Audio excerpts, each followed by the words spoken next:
Press మీట్‌లో గూడా కొంతమంది క్వెషన్ చేసినప్పుడు అంటే స్టార్టింగ్ స్లోగా ఉందండి అదన్నప్పుడు మీరు చాలా కొంచెం లాగ్ ఉంటదండి ఫస్ట్ పావుగంట అని చెప్పేసంటే డైరెక్టర్స్ చాలామంది లాగ్ అంటే ఒప్పుకోరు. తిట్టేస్తారు.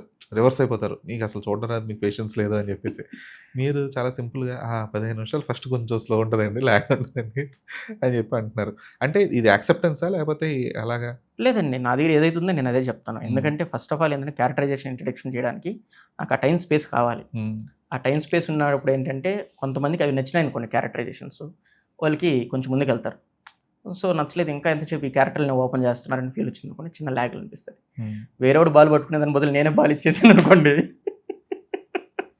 ఓకే. సో, కూల్ అనేసి అనిపించింది. But other than that like అంటే ఒక డైరెక్టర్‌గా లేదంటే ఒక రైటర్‌గా హ్మ్. అంటే కొంతమంది చెప్పే సమాధానం ఎలా ఉంటదంటే లాగ్ అనేది logs are needed for the film. హ్మ్.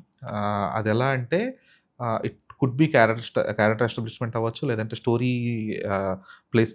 సీన్ ప్లేస్‌మెంట్ అయ్యి ఉండొచ్చు. లేదంటే క్యారెక్టర్ ప్లేస్‌మెంట్ అయ్యి ఉండొచ్చు.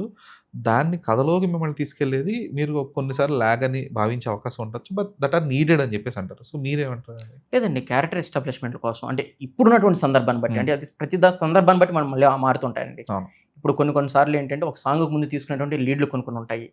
ఆ లీడ్‌లు ఏంటంటే ఆ సాంగ్‌కి అక్కడ ఆ లీడ్ ఇస్తేనే మాత్రమే మనకు ఆ సాంగ్ మాత్రం ఎక్కగలుగుతది. హ్మ్. ఈవెన్ దో ఫైట్‌కైనా కావచ్చు, ఇంకోటైనా కావచ్చు.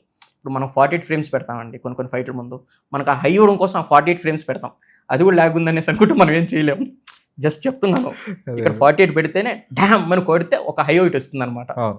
సో, ఆ సందర్భాన్ని బట్టి మారుతూ ఉంటది. సో, మన వెబ్ సీరీస్ కాడికొచ్చేసరికి స్టార్టింగ్‌లో ఏందంటే క్యారెక్టరైజేషన్స్ అన్నీ ఒక్కోటి ఎస్టాబ్లిష్ చేస్తున్నటువంటి క్రమంలో వచ్చేదానికి అవకాశం ఉంది. మస్ట్ అండ్ షుడ్ అని అనట్లేదు. హ్మ్. మెజారిటీ ఆఫ్ ఏంటంటే ఔట్ ఆఫ్ 10లో ఏంటంటే ఇప్పుడు నేను చాలా మందికి షోలేసేసాం. అంటే ఐ మీన్ ప్రొడ్యూసర్ సైడ్ కావచ్చు, నా ఫ్రెండ్ సర్కిల్ అంటే ఐ మీన్ జెన్యూన్‌గా మాట్లాడేవాళ్ళు లైక్ మీలాగా. సో, వాళ్ళందరికి షోలయితే ఏసేసాము. ఓకే. సో, అందరి సైడ్ నుంచి ఏంది అంటే చాలా తక్కువ మంది చెప్పారు. పర్లేదా పెద్ద కొట్టుకుపోతది. కొన్ని కొన్ని సార్లు అలా లాగ్ ఉంటేనే సెకండ్ హాఫ్ అలా స్పీడ్ పెరుగుతుంటది. థర్డ్‌ది ఇంకొంచెం స్పీడ్ పెరుగుతుంది. ఫోర్త్‌ది ఇంకొంచెం స్పీడ్ పెరుగుతది. ఈ హ్మ్. విధంగా 1, 2, 3 స్టెప్స్ అనేది పైకెళ్తూ ఉంటది అని డిస్కషన్ వచ్చింది. అది అండి.